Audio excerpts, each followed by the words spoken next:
Hey, I hope all is going well today and you're having a beautiful, blessed day. Today, I want to share with you something that is very, very much a huge part of history. And that thing that is a huge part of history is that yesterday was the 30th anniversary of the American with Disabilities Act. The American with Disabilities Act was something that was put into place by George Bush that allowed people with disabilities to have the same rights and accessibility to society as any other person. Before the American with Disabilities Act, we as a community were shut off from going to certain places because they were inaccessible, or we were back in the 50s, 60s, 70s, and 80s, we were spoken about as if we were very, very different and not a different type of being in some cases. And the way that the American with Disabilities Act affected me, or the time before that, specifically, I should say, was that, of course, the accessibility to places was not there. I grew up in the 80s and 90s, and when I was growing up, specifically in my younger years, we had to play in the kindergarten yard. Even though we weren't in kindergarten anymore, because it was a safer yard, because it was fenced in and not very much would happen to us. So we were kind of cut off from our friends. Yes, there were kids in other classes that would come into the kindergarten yard and kind of be our buddies. As you guys know, I talked about how my baseball team worked on the buddy system. And so they were our school buddies, and they were our closest friends that would come into the yard and eat lunch with us and just play with us. But when I was in, 1990, I was in third grade. I remember the first part of third grade being still in the kindergarten yard and not being able to play with my friends, all of my friends that I wanted to play with. And then I remember shortly before I moved to my new school, because I went to two schools in elementary school, Farmdale Elementary in El Sereno, and Delavan Drive Elementary, a little closer to home, in Eagle Rock. So I remember the first part of third grade being shut off from my friends, like my whole group of friends.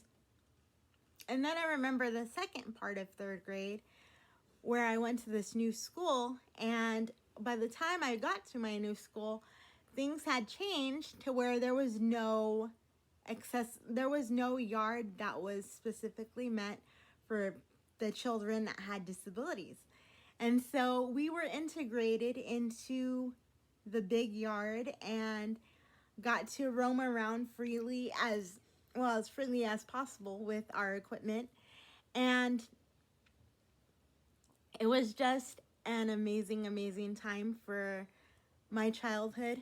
And also, that was the time when third grade was the time when I was mainstreamed, which I was in special education, and I did need the special education as far as learning was concerned. And as far as having that physical help of having an aide help me with my personal stuff. But there were times when I was mainstreamed, And mainstreamed basically means that I would go to a general education class for my best subject. So there were times when my best subject was reading, and then there were times when my best subject was history. So I would be mainstreamed for those two classes specifically. Not in the same year, but third grade I was mainstreamed for reading. Fourth grade I was mainstreamed for history. And those were the funnest times because I got to see my friends who weren't in my classes. But fast forward to junior high and high school. When I got to junior high, at the time, I was the only person in recent memory of the school who had a disability and wanted to sing in choir. So I was able to enroll in my choir, my junior high choir. But when it came time to sing on stage, the stage wasn't accessible. So what we would have to do is my parents would have to take off of work, or at the time my mom wasn't working. She was a stay-at-home mom at the time. And sometimes she would come and help me up the stairs. And then sometimes my dad would actually take off of work, or when he wasn't working, would come and help me up the stairs and help a teacher or lift my chair up the stairs himself. It wasn't until 8th or 9th grade that the stage became accessible. And the only reason why it became accessible is because I was willing to speak up, because it became an issue that I could not sing on stage because rules in the school had changed and they didn't want outside help coming in and helping the students get stuff done, like as far as like lifting equipment, because what if something had happened and a person had gotten hurt, which is totally understandable and is still a rule that is in place for many places till this day. But that meant that when that rule was put in place, that meant that I would have to sing with my choir, but sing from the floor. I was not a part of the group as you would traditionally see somebody as part of a group. I was part of the group because I was wearing the t-shirt, but I wasn't part of the group because I was separated from them. And I would just give my all and try my best to do my best work from the floor. And you know what? All of a sudden, I just felt like that really sucks. So I talked to my principal about it. And I talked to a friend of mine who was in the business of educational advocacy for people with disabilities. And so we came to the conclusion that we couldn't leave things as they were. We needed to do something about it. So I started talking to my school about getting a ramp to the stage. And by the 10th grade, that ramp was done. So by 1998, from 1995 to 1998, that's the time it took to see that change. And to this day, there are still places that are not accessible. I'm so blessed and grateful that some places have become accessible. For example, Vitello's, one of my favorite places in Los Angeles, just started becoming accessible after 40 years of their existence. And, or maybe it was even longer, but just after all of their existence in the community, they finally put in a lift chair. And I know that that lift chair is not a full amount of accessibility that other people in the community might need, but it is a start. So I just want to see going forward in society and going forward in these modern times that more and more places start to change and start to open up to everybody and include everybody. And I have seen, I'm so grateful that I have seen language change. When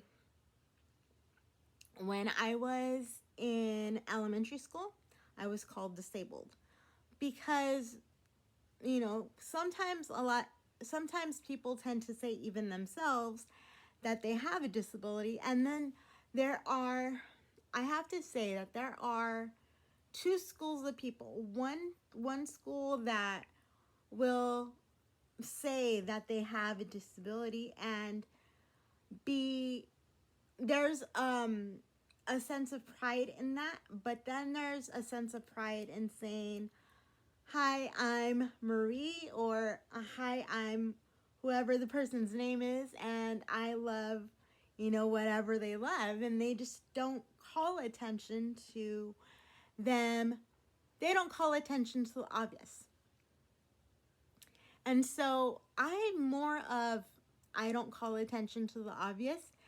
I know that people see my outside. I know that people see my chair, not my chair, my walker, and have seen my chair in the past, but I do not outwardly call attention to, oh, I don't have the attitude of, oh, I'm disabled. And, there's honestly, there's some times where I might act like it because I just do, but that is a whole different attitude and that is a whole different story. But I wanted to come on and I wanted to kind of give you guys some background as to what yesterday was all about. And I just hope that this reaches somebody and educates somebody, and that there will not be fear around conversation. I know for me, the last thing I want to say is that I am not very much a traditionalist in the fact that you have to take a certain posture when you're talking to me. You can stand up when I'm sitting down or vice versa.